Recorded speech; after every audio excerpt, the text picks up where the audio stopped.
productive years of their life, that is between 20 to 50. Then you can see TB is a big killer of women, and children are also particularly hit when the parents are affected by such a disease. And tuberculosis, the most important thing about TB is the diagnosis creates a fear in the minds of people. I think even today in the morning, just visiting the hospital creates a lot of fear for us. Whether we are going to get the disease, we are breathing the same kind of air. So you can imagine when a diagnosis like tuberculosis is at our society today, there is one kind of society which has everything. But there's another society which actually is sort of forgotten. They do not have the basic necessities of life. And these are the statistics which I took from a United Nations report published in 1990, where you can see so many people are actually living a life where they do not have the basic necessities of life. That is, food, clothing and shelter are the basic necessities of life, but people do not have access. You can see how 3 billion people live on less than $2 per day, and 2.6 billion living without access to adequate sanitation, 2 billion deprived of electricity, 840 million malnourished people, 880 million without any kind of access to basic medical care.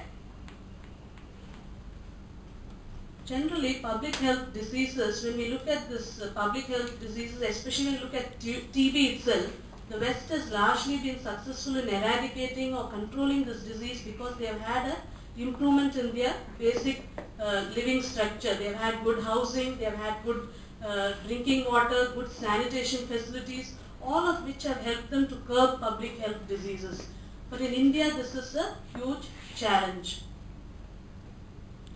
And specifically when we come to tuberculosis patients, the other challenge is helping these patients to complete a course of drugs. Many times patients need a lot of motivation to help them to go through the entire treatment duration. Then there are other medical challenges, especially when they have other chronic illnesses like diabetes, or they may have HIV. Then lack of patient education. If you see, illiteracy is a big problem in India. So patients do not follow the advice of the doctors. They do not understand the nature of the disease. So these are all huge challenges which patients have. And patient adherence, adhering to a treatment. You could have heard the district TB officer talking about how we fail to adhere to a 5-day course of antibiotics for a simple common cold. So it is so difficult to ensure that 6 to 8 months of treatment is completed. If you look at the socio-economic problems for tuberculosis patients, especially when you see male patients having tuberculosis, it affects them at their workplace. We find many male patients not willing to reveal their diagnosis to their employers for fear of being removed from their jobs or for fear of being stigmatized from their own colleagues.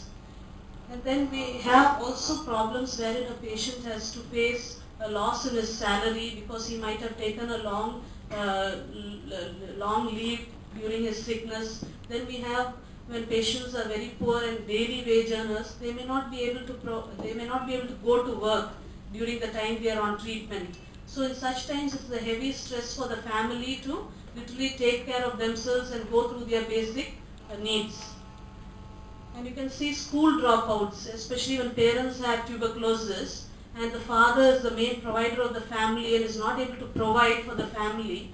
Children are forced to work, so then they may have to drop out of their regular schooling. And then women, when it comes to women, when they have tuberculosis, the strange thing is what we find in READ, when men have tuberculosis, the wives come along and support the patients very much. But when it is a woman who gets TB, very often she comes very alone and she is scared to even reveal the diagnosis to her own husband. I'm just going to show you also some real life stories of what happens to women when they get diagnosed with TB. We find many of them are wanting to take treatment without revealing the disease even to their own family, for fear of being thrown out of the house or for fear of being not treated well in the family. So this is the kind of pressure that this disease causes to people.